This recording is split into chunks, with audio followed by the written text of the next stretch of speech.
안녕하세요. 피토스터디입니다. 유체역학 14번 강의입니다. 이번 강의의 목적은 검사 최적의 관점에서 보존 원리를 설명하는 것입니다. 화면에 눈이 하나, 귀가 둘인 도깨비가 있는데요. 이것은 보존 원리를 쉽게 외울 수 있도록 나름대로 표현한 것입니다. 보존 원리는 두 가지 관점이 있는데요. 시간차가 존재하는 보존 형태와 미분 형태의 변화율 형태입니다. 유체역학에서 가장 중요하게 다루는 것은 유체의 운동을 기술하는 운동량 보존입니다. 이 수식은 나중에 나비어-스톡스 이퀘이션으로 발전하는데요. 당연히 2절에서는 이 방정식을 유도하지 않습니다.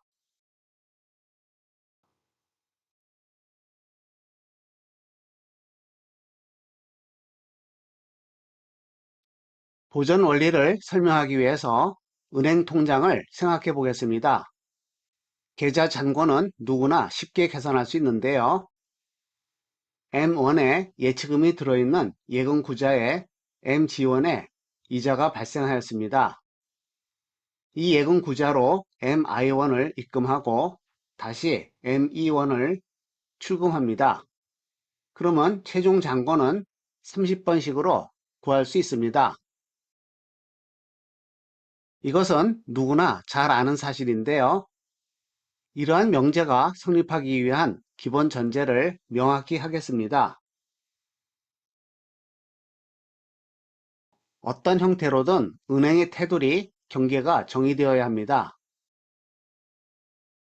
두 번째로 예치금, 잔금은 은행의 내부에 있고 시간 변화를 포함합니다. 시작할 때는 시간 t1이고요. 끝날 때는 시간 t2입니다. 세 번째로 입금과 출금은 은행의 경계를 통과하며 시간 변화를 포함합니다. 마지막으로 이자는 은행의 내부에서 시간 경과가 수반되는 양입니다. 여기서 시간 변화를 상당히 강조한 점에 주목합니다. 따라서 보존 원리는 시간의 흐름을 전제로 하는 원리가 됩니다. 물론 경계를 통과하기 위해서도 반드시 일정 시간이 흘러야 합니다. 어떤 경우에도 순간 이동이라는 개념은 존재하지 않습니다.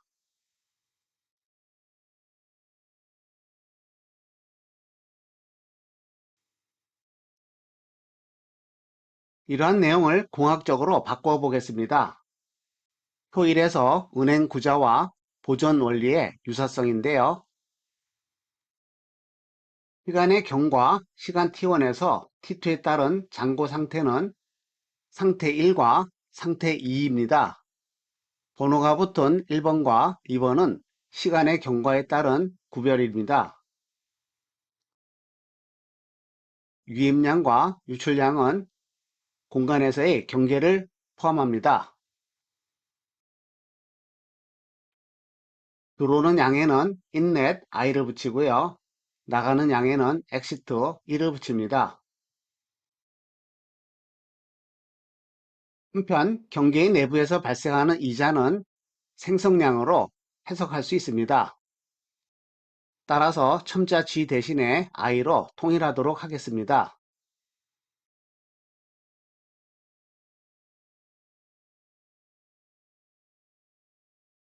은행 구자를 다룬 것과 동일하게 공학적인 문제에서도 검사 최적을 사용합니다. 앞에서 이미 공부한 바 있습니다. 보존 원리의 단축형을 알아볼까요? 머니를 나타내는 영문자 M 대신에 네모를 임의의 물리량을 나타내는 것으로 약속합니다. 그러면 앞에 수식을 다시 쓰면요. 1i, 2e어가 됩니다. 이러한 형태는 보존 법칙이 적용되는 모든 물리량에 대해서도 동일하게 성립합니다. 따라서 개념적으로 32번식으로 나타내고요. 눈 하나, 귀가 둘인 도깨비를 이용해서 보존 원리를 개념카드로 만들었습니다.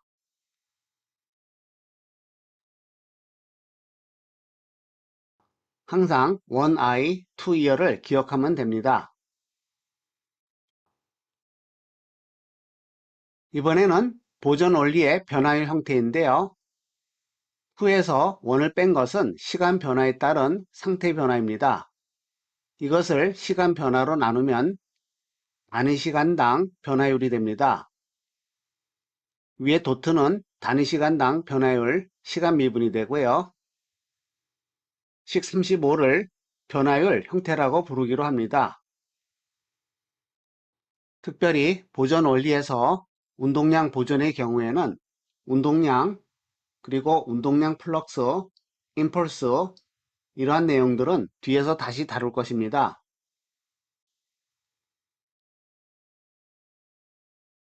유체역학의 큰 그림에서 운동량 보존의 변화의 형태가 강조되어 있습니다. 질량 보존과 에너지 보존은 운동량 보존과 형태가 비슷하기 때문에 따로 수록하지는 않습니다. 2절에서는 검사체적 관점에서의 운동량 보존을 고체를 대상으로 알아봅니다. 왜냐하면 유체의 유동에 대해서는 아직 다루지 않았기 때문입니다. 2절에서의 주된 목적은 검사체적의 위치와 선택은 물리적인 상황과 결과에 어떠한 영향도 끼치지 못한다는 것입니다. 검사체적은 단지 해석 과정의 차이만 존재하고요. 결과에는 영향을 미치지 않습니다. 문제 2번입니다. 총알과 나무 토막은 각각 주어진 속도로 운동합니다. 모든 운동은 1차원을 가정하고요. 이 총알이 어느 시간 지나서 나무 토막에 총알이 박히고요. 흰 덩어리로 계속 운동합니다. 그러면 흰 덩어리가 된 물체의 최종 속력을 구하는 것인데요. 운동량 보존에 대해서 one eye, two ear를 적용합니다. 특별히 외력이 작용하지 않기 때문에 임펄스는 포함되지 않고요. one eye, two ear 법칙만 적용합니다. 먼저 시간 t1에서 내부에는 아무것도 없습니다. 유령으로 표현했고요. 검사체적 내부로 들어가는 것은 질량 MA와 MB입니다. 그리고 시간 t2에서 검사체적 내부에는 한 덩어리로 되어 있습니다. 검사체적 외부로 나가는 것이 없습니다. 마찬가지로 유령으로 표현을 했고요. one eye, two ear의 법칙으로부터 결과가 얻어지고요. 최종 속력은 양변을 나누어서 36번식으로 구할 수 있습니다.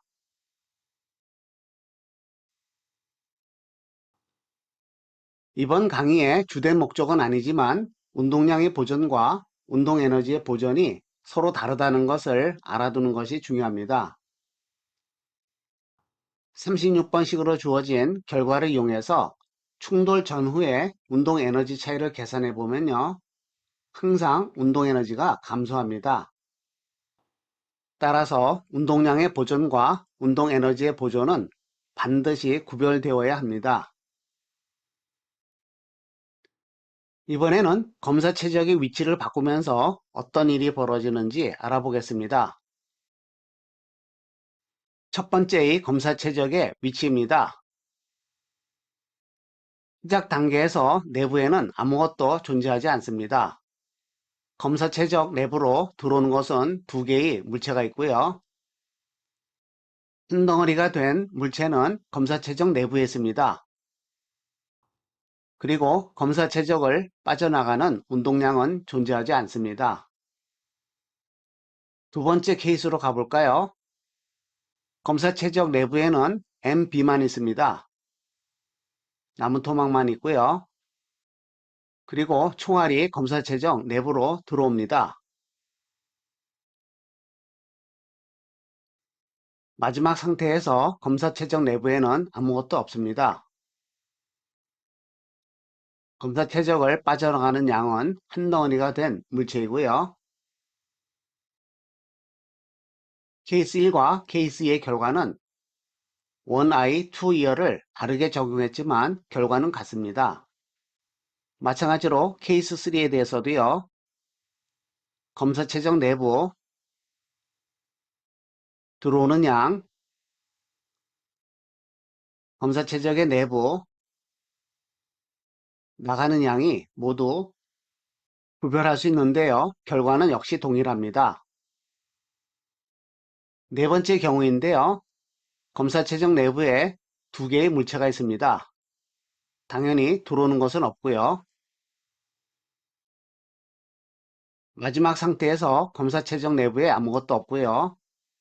나가는 것은 한 덩어리가 된 물체입니다. 당연히 결과는 같고요. 마지막 경우입니다. 이 경우에는 검사 최적이 아주 커서 모든 물체를 포함합니다.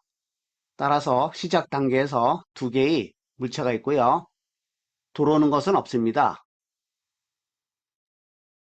마지막 단계에서의 질량도 내부에 있고요. 당연히 나가는 것도 없습니다.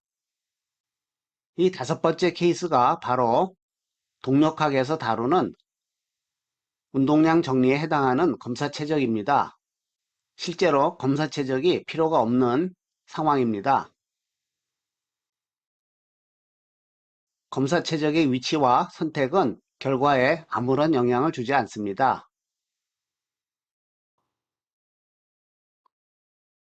이와 같이 검사 최적은 임의로 설정할 수 있지만 되도록 문제 해결에 편리하도록 선택하는 것이 유리합니다.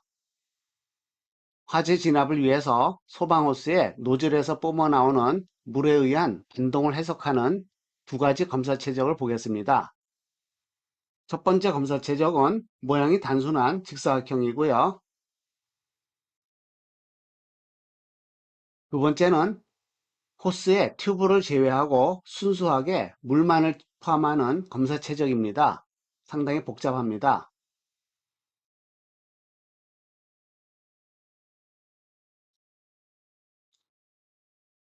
어떤 검사 최적을 선택하더라도 결과는 동일합니다. 물론 해석 과정은 아주 쉬울 수도 있고요. 또는 어려울 수도 있습니다. 이러한 차이는 나중에 모멘텀 정리를 공부하면서 다시 논의하도록 하겠습니다. 오늘의 개념 카드입니다. 원아이 후이어의 보존 원리를 설명했고요. 시간으로 나눈 변화율 형태를 보였습니다.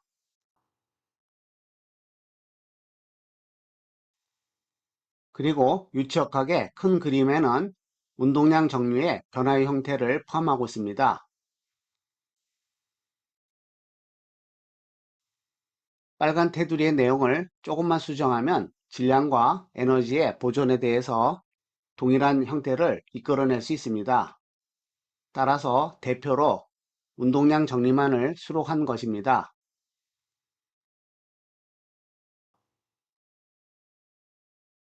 시청해 주셔서 감사합니다.